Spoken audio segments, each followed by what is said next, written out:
সোনার বাংলা আমি তোমায় ভালোবাসি। আমি রঞ্জন রায়, পালিয়ান বুদ্ধিস্ট স্টাডিজ বিভাগে 2018-19 সেশনের শিক্ষার্থী। আমার আবাসিক হল জগন্নাথ হল, আমার জেলা নীলফামারী সদর। আমি ঢাকা বিশ্ববিদ্যালয় কেন্দ্রীয় ছাত্র সংসদে ছাত্রদলের মনোনীত প্যানেল থেকে সদস্য পদপ্রার্থী হিসেবে নির্বাচন করছি। দেখুন, প্রতিনিধি মানে হচ্ছে সেতু বন্ধন। একদিকে শিক্ষার্থীরা, অন্যদিকে প্রশাসন। আমাদের কাজ শিক্ষার্থীদের দাবি, শিক্ষার্থীদের চাওয়া পাওয়াগুলো এবং শিক্ষার্থীদের সমস্যাগুলো আইডেন্টিফাই করে সেগুলো সমাধানের জন্য প্রশাসন এবং একাডেমিক সমস্যা যদি হয় তাহলে একাডেমিক যে দায়িত্বরত কর্মকর্তা কর্মচারী আছেন তাদের কাছে তুলে ধরা এবং সমাধানের সর্বোচ্চ প্রচেষ্টা করা।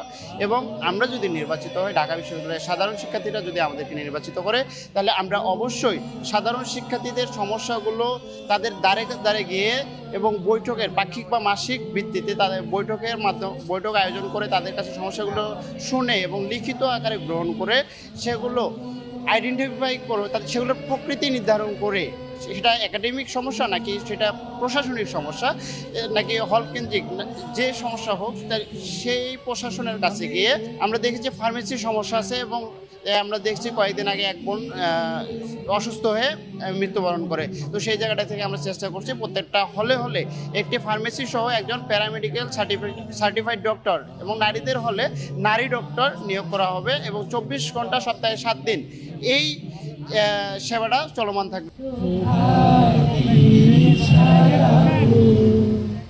আসসালামু আলাইকুম প্রিয় শিক্ষার্থীবৃন্দ, আমি আনোয়ার হোসেন।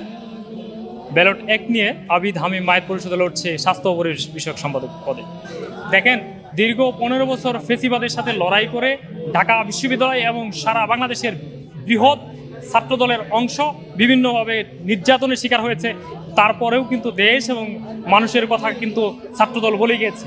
তো দীর্ঘ ফেসিবাদ সময়েই ঢাকা বিশ্ববিদ্যালয় এবং সারা দেশের ছাত্রদল কর্মীরা কিন্তু দমে যায়নি। এখন আমাদের সময় এসেছে, আমাদের কোনো হারার কিছু নেই। আমাদের পরিবার পরিজন আমরা অনেক কিছু হারিয়েছি, অনেক কিছু হারিয়েই এই জায়গায় দাঁড়িয়েছি। আমাদের জায়গা থেকে মানুষের জন্যে এখন যেভাবে দাঁড়িয়ে দাঁড়িয়ে যাচ্ছি, আমাদের এই ইলেকশন পরবর্তী সময়ে অবশ্যই দেখবেন এই ছাত্রদল এবং এই আবিদ হামিম মায়ের পরিষদ অবশ্যই আরও বেশি বেশি মানুষের দাঁড়িয়ে দাঁড়িয়ে যাবে।